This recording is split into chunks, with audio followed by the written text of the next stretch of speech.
Hola, buenas tardes. Esta es la discusión del capítulo número 3 del libro Encontrando el Afikoman.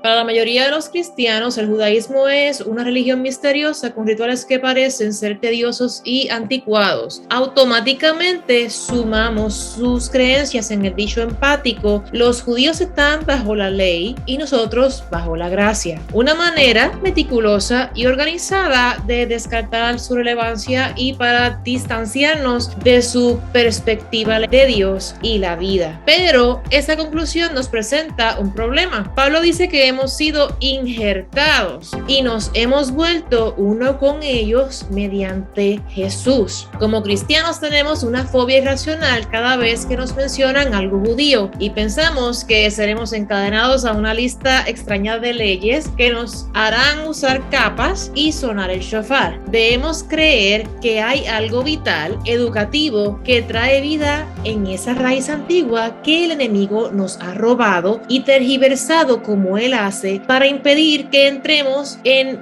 esa identidad injertada.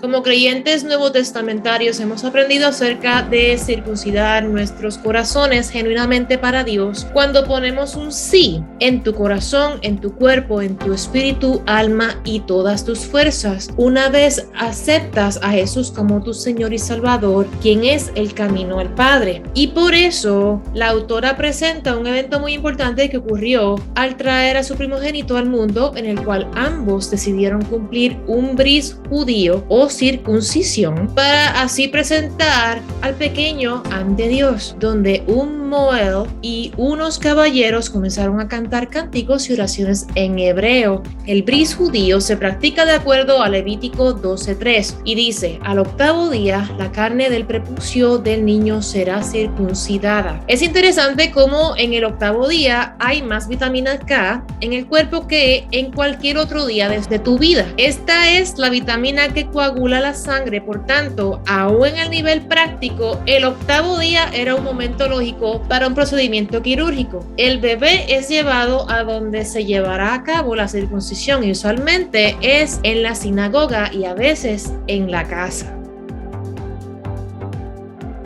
En la antigüedad se hacía en el templo y luego la madre entrega al bebé a los dos mensajeros, usualmente un hombre y una mujer, quienes lo bendicen y lo llevan al sandek. Un sandek es un hombre justo, usualmente un abuelo o una figura masculina importante de una familia. El sandek toma el rol sacerdotal y se sienta en lo que se conoce como la silla de Elías. Su trabajo es sostener al bebé y mantenerlo quieto para la circuncisión. Cuando el moel mira el bebé aproximándose, él dice: Baruch haba, bendito el que viene. Después de completar la circuncisión, los hombres presentes como testigos oran lo siguiente: que el bebé cumpla su relación pactada con Dios, que estudie la Torá para que tenga vida, que un día venga al dosel nupcial y que sea un hombre justo, haciendo buenas obras, trayendo redención, y se proclama el nombre del bebé, se ora por el vino y unas gotas de vino son puestas en la lengua del bebé. Hemos estudiado anteriormente, recuerden que el vino simboliza la felicidad y la alegría que el Espíritu de Dios brinda en tu corazón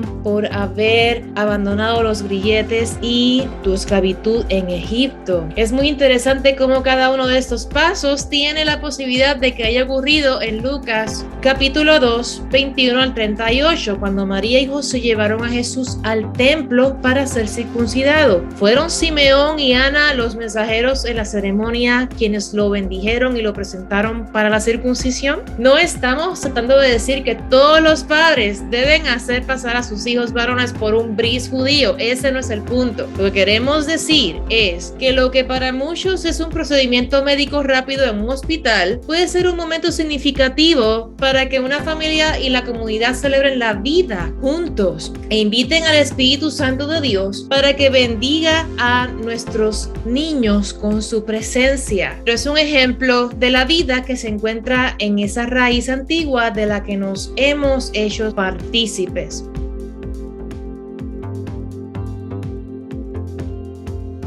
En el libro de Roland Vaught, Ancient Israel, volumen 1, él discute la idea de ritos de las tribus. Estos ritos eran guardados por varias de las tribus del desierto, incluyendo la tribu de Israel. La clave era sobrevivir, porque los enemigos eran abundantes. Si tu tribu era destruida, podías ser adoptado en una tribu más grande. Para hacer esto, debías renunciar públicamente al nombre de tu tribu anterior. Luego tomas la sangre y el nombre de la tribu a la que te uniste, casi como si tu antiguo nombre y tribu no hubieran existido. Su sangre es ahora tu sangre y tu familia. Su nombre te pertenece para siempre. Tu antigua identidad no será recordada. Vemos un ejemplo de esto con la persona de Caleb. Caleb era de la tribu pagana llamada los ceneseos y era el hijo de Jefone. Caleb es recordado como parte de la tribu de Judá. Por ejemplo, Números 13:6 y Josué 15:13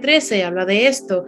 En el libro de Primera de Crónicas, capítulo 2, 9 y versículo 18 y 24, vemos a Caleb, antiguo hijo de Jefone, volviéndose hijo de Hezrón, hijo de Perez, hijo de Judá. Fue adoptado en la tribu de Judá. Tomó el nombre y la sangre de esa tribu y desde ese día en adelante solo fue mencionado como parte de esa tribu israelita. Aún Jacob puso a los hijos mestizos de José en su falda, su regazo, simbolizando desde ese día en adelante como si ellos hubieran nacido de las entrañas de Jacob, y les bendijo. Puedes ver lo que Romanos 8:15 dice acerca del espíritu de adopción, por el cual ahora tú y yo podemos clamar Abba, Padre.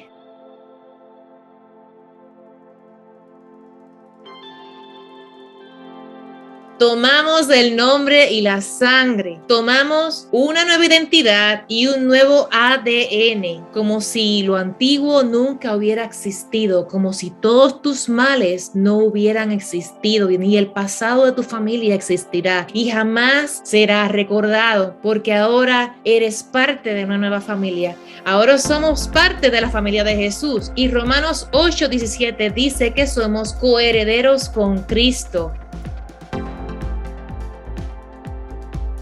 Si una raíz silvestre más débil se injerta a una más grande y más fuerte, participa del lapso de vida o la sangre de esa nueva raíz, tomando la nueva identidad de ese árbol, ¿verdad? Hemos sido, tú y yo, adoptados en la familia de Jesús, y su familia tiene características, cultura, festividades, tradiciones y maneras de vivir. Si adoptamos a un bebé, ese bebé no será criado en los términos de acuerdo a su familia original, sino la nuestra. Tal vez pienses, ¿significa que nos convertiremos en judíos? Sí y no. Sí, en el sentido de que nacimos de nuevo y que somos adoptados, injertados en una familia que ya existía por 1500 años antes de la venida de Jesús. Sí, en cuanto que nuestras raíces espirituales regresan hasta Abraham y nuestros festivales con sus ritos y ceremonias regresan hasta Moisés. Sí, en cuanto a la cultura bíblica y la filosofía del Tikkun Olam, restaurando el mundo, reparando el mundo para Dios, que los judíos llevaron y fue manifestado en Jesús, es como debemos vivir. Y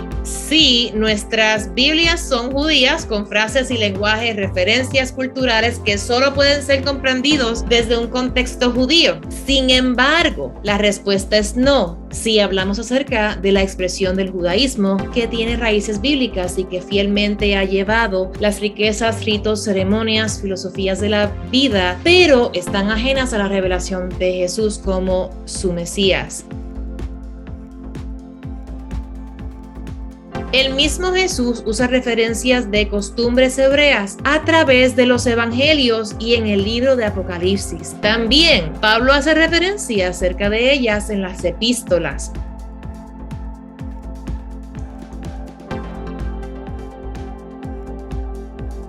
Los matrimonios judíos son planificados por los padres de los esposos, pero especialmente es hecho por el padre del esposo. Una vez la futura esposa es elegida, el futuro esposo visita el hogar de los padres de la esposa donde ella vive, llevando con él 4 cosas importantes: un odre de vino, una suma de dinero llamado mohar o precio de la esposa, los presentes para la esposa si la dama acepta, y un contrato de matrimonio llamado ketubah. Cualquier joven varón llegando al hogar de una joven con estas cosas bajo su posesión sería obvio en sus intenciones. Los padres de la esposa serán invocados buscando su permiso. Si están de acuerdo, llevarán a la esposa, y el esposo, esperando, llenará una copa de vino conocida como la copa de compromiso. Si ella acepta la propuesta, ella responderá: sí, acepto, bebiendo la copa de vino que fue puesta frente a ella. Fue en este momento donde personas más prominentes y ricas incluirían lo que se conocía como el banquete de vino. Los invitados se reúnen, se prepara una fiesta elaborada, y en la mesa principal el futuro esposo llena una copa de vino y la esposa prometida será el foco de atención. Ella está vestida con vestimentas hermosas para ser admirada por todos, y luego danzará juguetonamente delante de los invitados. Toma la copa como si fuera a beberla y luego la regresa a la mesa para coquetear con el esposo hasta que finalmente la bebe y todos se regocijan. Vemos un ejemplo de esto en el libro de Esther, no solo en el contexto del compromiso, sino en el gesto de Esther por agradar y entretener al rey en una manera de atraerlo para ganar su favor. Probablemente fue un banquete de vino al cual Vasti fue invitada por el rey para mostrarla a todos sus nobles, y su rechazo le costó su posición como reina. Hay una frase que el rey Asuero dice en el libro de Esther, capítulo 5, versículo 6. ¿Cuál es tu petición? Te será concedida. ¿Y cuál es tu deseo? Aún hasta la mitad del reino se te dará. Es interesante notar que en el Nuevo Testamento, después de que Juan el Bautista es llevado a prisión por el rey Herodes, quien hizo una fiesta para sí mismo, invitó a todos los dignatarios y este hace un banquete, probablemente un banquete de vino. Fue en este contexto que la hija de Herodías danzó seductoramente delante del rey para ganar su favor. Ella tenía la petición malvada de obtener venganza en contra de Juan el Bautista, y su danza tentadora agradó al rey. Herodes le dijo, delante de todos los visitantes estimados, lo mismo que el rey Asuero le dijo a Esther: pídeme lo que quieras y te lo daré. Te daré lo que me pidas hasta la mitad de mi reino. Marcos 6, 22 al 23. Esto no es algo dicho al azar por el rey Herodes, sino una costumbre de antiguas culturas del Medio Oriente, hacer un banquete de vino para mostrar la grandeza de su reino y la belleza de una esposa. Consideramos que estas referencias en esta escritura son un presagio del día en que el Rey de Reyes, Jesús, regresará a la tierra y hará un banquete para mostrar la hermosura de su esposa,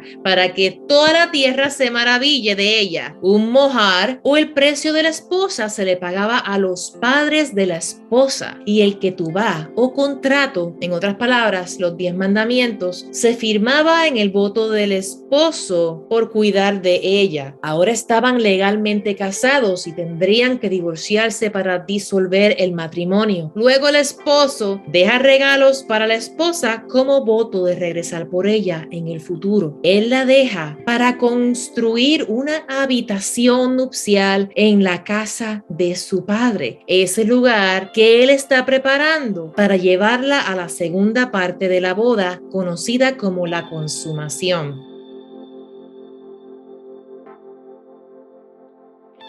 Nadie lo sabía más que el padre. ¿Suena familiar? Su padre debía inspeccionar la habitación y una vez cumplía con sus expectativas, enviaba a su hijo para que regresara por su esposa. El dicho común dice: nadie sabe el día ni la hora, solo el padre. Esta frase o el idioma que los judíos en los días de Jesús comprendían, que hablaba acerca del tiempo en que el esposo vendría por su esposa.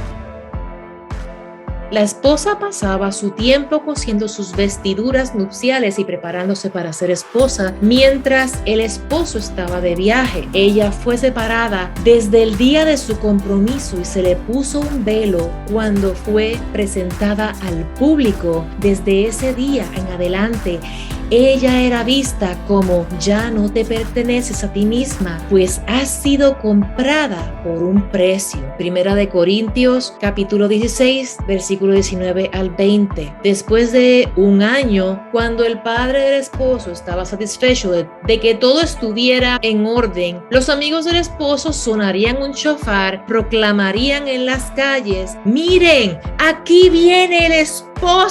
El esposo se dirigiría a la posada de la esposa con una procesión, normalmente a medianoche, y arrebataría a la esposa. Esa es la razón por la que le llaman el ladrón en la noche, porque vino por la esposa de repente, en una hora en la que ella ni nadie conocía sino solo el padre del esposo. Y ella debía estar atenta y viviendo en la expectativa de que él llegaría en cualquier momento. ¿A qué mujer no le agradaría la emoción y la intriga de esta costumbre romántica de que su esposo venga a una hora o día desconocido para arrebatarla en la noche y llevarla a una habitación nupcial? Es preocupante cómo Hollywood, el mundo, Satanás y personas dejándose llevar por sus pasiones desenfrenadas han tergiversado la gloria del hombre y la gloria de la mujer que Dios nos otorgó solo por subestimar el voto nupcial y despreciando el orden establecido por Dios.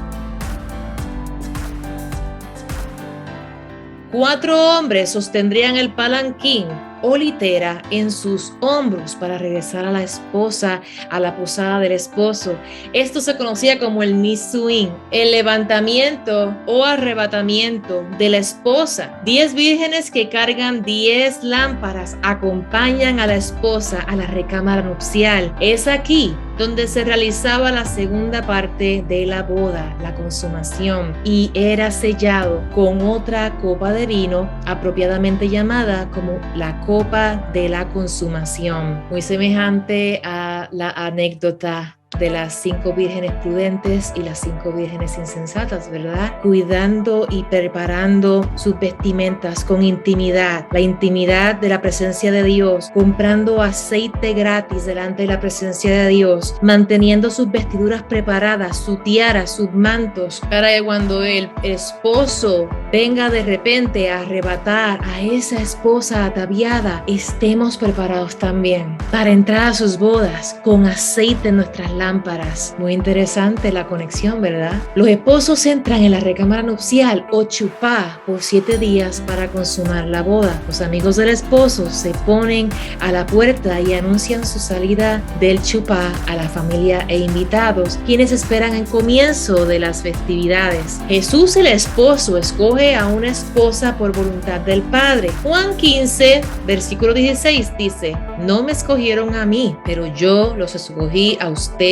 Siguiendo el patrón de una antigua boda judía, Jesús prepara un vino de banquete en un aposento alto la noche antes de morir. Él inicia una ceremonia de compromiso y toma una copa de vino en el contexto de una cena tradicional de Pascua y dice: y les digo que desde ahora no beberé más de este fruto de la vid hasta el día cuando lo beba nuevo con ustedes en el reino de mi Padre. Mateo 26:29.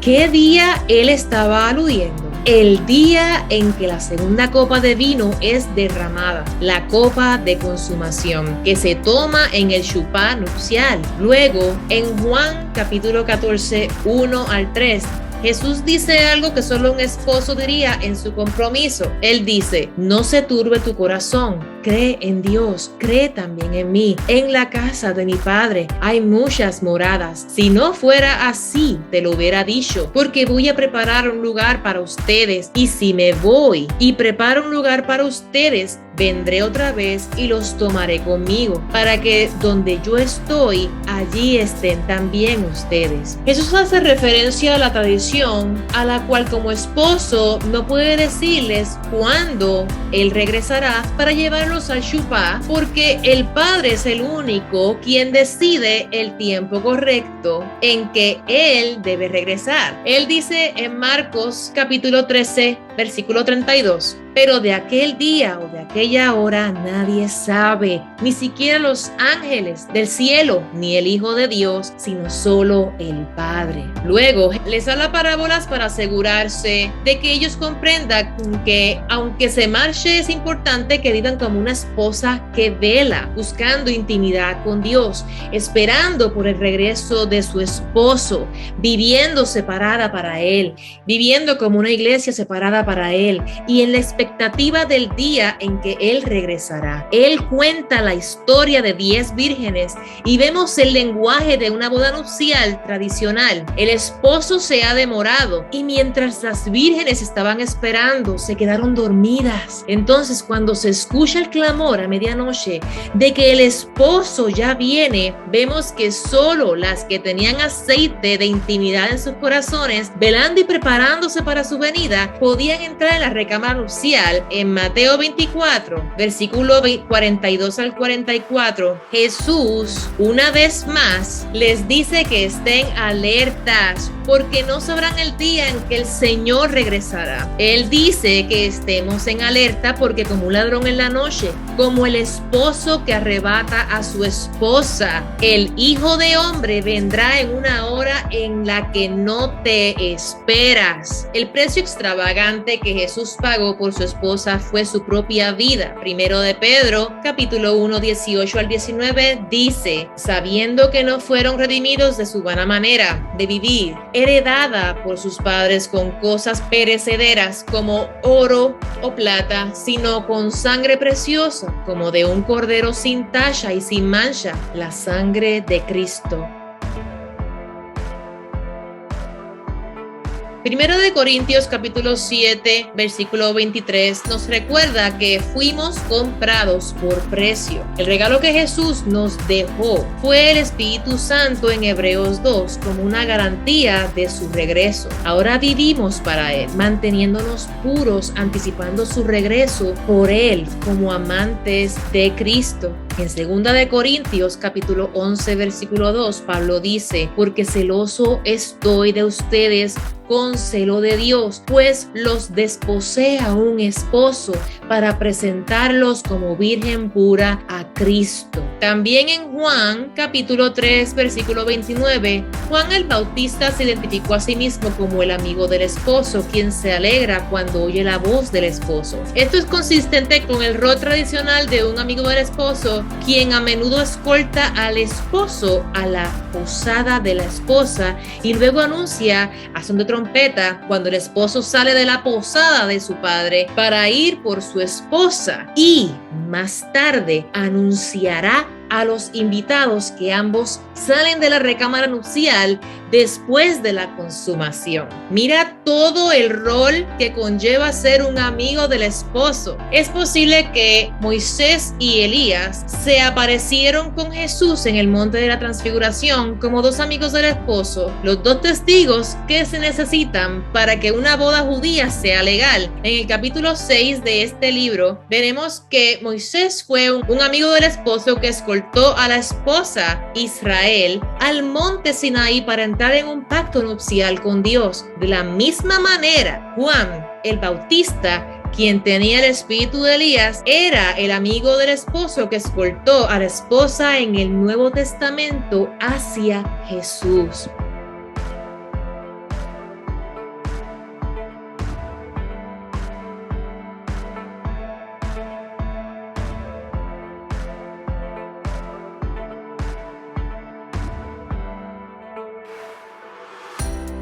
Porque en Marcos capítulo 2, versículo 19 al 20, Jesús dice que sus discípulos no ayunan ahora porque el esposo está con ellos, pero sí ayunarían cuando Él les sea quitado, porque Él está a punto de iniciar una ceremonia de compromiso y después se marchará en un viaje largo para preparar un lugar, para llevarlos en el futuro. Ellos ayunarían, anhelando y esperando su regreso mientras el esposo no está.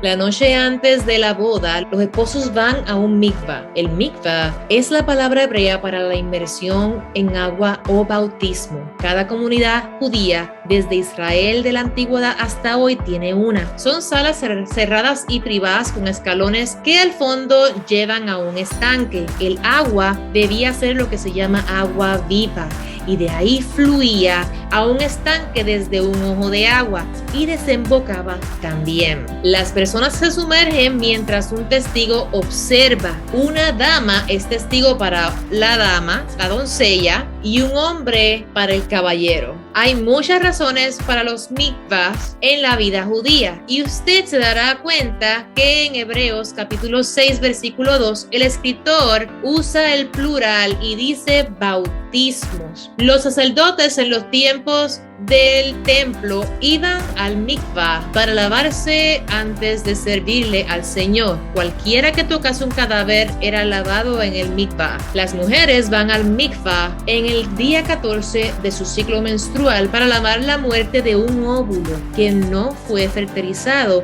y para purificarse en ese día de ovulación en el cual ella podría concebir una nueva vida. Cientos de mikvahs eran cavados en el monte del templo en Jerusalén, lo cual explica cómo los sí que vinieron a Jesús en Hechos 2 pudieron ser bautizados. La noche antes de una boda judía, los esposos son sumergidos en el mikvah. Reconocen delante del testigo cualquier lazo físico o emocional que hayan tenido con otro hombre o mujer antes de ese día. Se sumergen para limpiarse y arrepentirse de todo lazo en sus pasados y son considerados nuevas criaturas o como recién nacidos en su día de bodas. No podemos evitar llamar tu atención a algo que Juan el Bautista dice cuando anuncia la llamada de Jesús en Juan capítulo 3, 28 al 29. Ustedes mismos me son testigos de que dije, yo no soy el Cristo, sino que he sido enviado delante de él. El que tiene la esposa es el esposo, pero el amigo del esposo que está allí y le oye se alegra en gran manera con la voz del esposo, y por eso este gozo mío se ha completado. En el antiguo Israel, lo que llamamos el padrino de la boda se llamaba Shoshben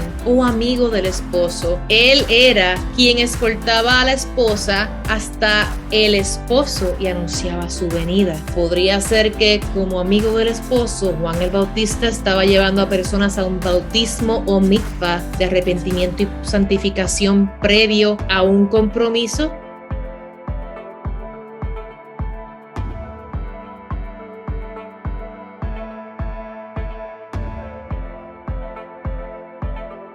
Les dijo que se purificaran. Éxodo 19:10. También vale la pena considerar que los estudiosos judíos creen que el primer Shoshben o amigo del esposo fue Dios cuando presentó a Eva ante Adán. Génesis capítulo 2:22 dice, y la trajo al hombre. Después del mikvah, es tradición que los esposos ayunen hasta su boda el próximo día. El ayuno se rompe después de la ceremonia. Los esposos son puestos en una recámara donde comen una pequeña cena y disfrutan los primeros momentos a solas antes de recibir a la familia e invitados. La boda toma lugar bajo un chupá o dosel nupcial que representa la morada del esposo a la cual llevará a su esposa. Antes que los padres de la esposa la presenten, el esposo espera bajo el chupá por el momento en el cual pueda extender su mano y traerla a su morada. Mientras ella se acerca al chupá, ella le da 7 vueltas, cortando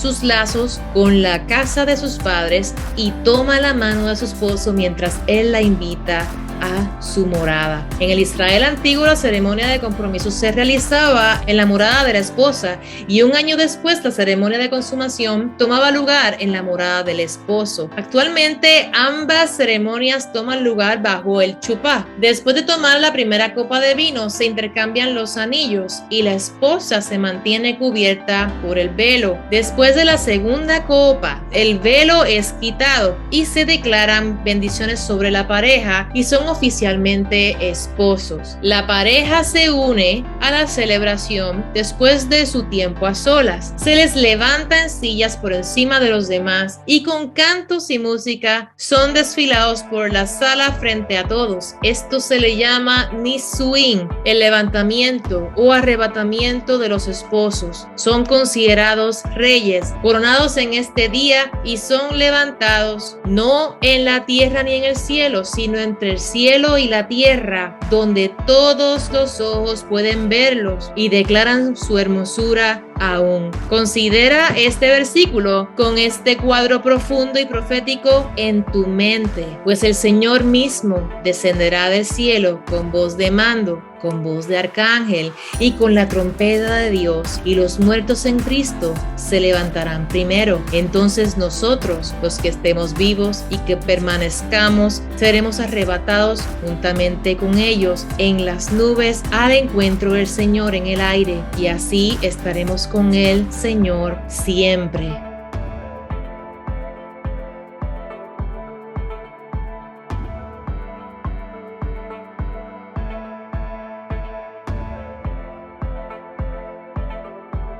La Biblia es la historia más maravillosa y épica que jamás escrita, y somos el foco principal del amor celoso y apasionado de Dios. Debemos mantenernos conectados a la historia de amor que comenzó en el Edén, en Génesis, desde el día en que el engaño de Satanás causó que perdiéramos la intimidad cara a cara con Dios, quien nos hizo a su imagen, creados para vivir con Él por siempre. Dios inició su plan para enviar al Redentor para recuperar a su esposa. Los discípulos estaban familiarizados con el lenguaje de amor del cual Él les hablaba, y estas palabras deben haberlos dejado sorprendidos en la cena de Pascua histórica. Tristemente, sin los lentes judíos para darnos entendimiento, hemos reducido esta última cena a una ceremonia rígida llamada la comunión. No es que no sea importante recordar la muerte de Jesús en la cruz, pero en el contexto de una ceremonia de compromiso hay una dimensión añadida que fortalece tu corazón, recordando que hemos sido comprados por un precio y una recámara nupcial nos espera con el Padre.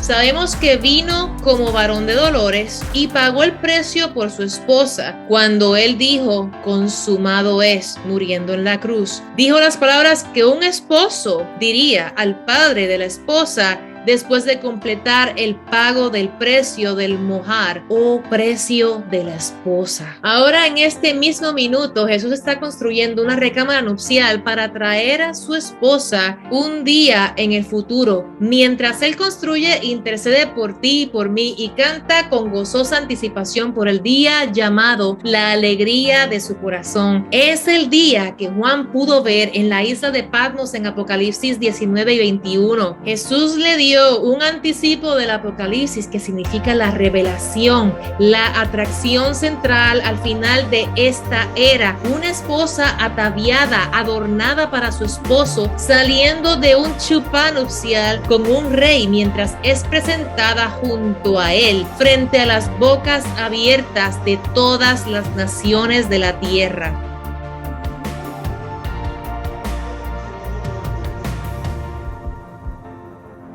Otra cosa muy interesante que debemos tomar en cuenta es que a un sumo sacerdote se le conocía como el ladrón en la noche. A diferentes sacerdotes se les asignaban deberes en el templo y había un sacerdote designado para quedarse despierto toda la noche, asegurándose de que la lámpara de aceite simbolizando la eterna presencia de Dios no se apagara. Cuando el sumo sacerdote hacía sus rondas y encontraba durmiendo al asistente sacerdotal designado a estar velando la lámpara de la presencia eterna de Dios del templo, el sumo sacerdote prendía en fuego las vestiduras del asistente sacerdotal.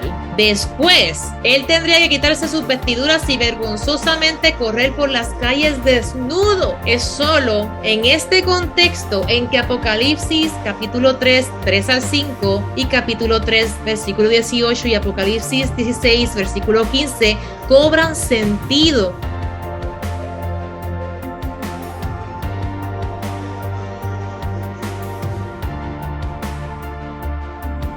Ambos capítulos son semejantes porque el punto de Jesús haciendo estas dos referencias es para decir que Él es el esposo y que vendrá por su esposa en una hora inesperada, y es el sumo sacerdote que se asegurará de que nuestra luz se mantenga ardiendo. En ambos casos, Él nos urge a que estemos alerta, nos urge a que mantengas tu corazón conectado con el Señor en intimidad, en santidad, en pureza, siguiendo el corazón de Dios, viviendo un estilo de vida de acuerdo a Dios, para que no se acabe el aceite de tu templo.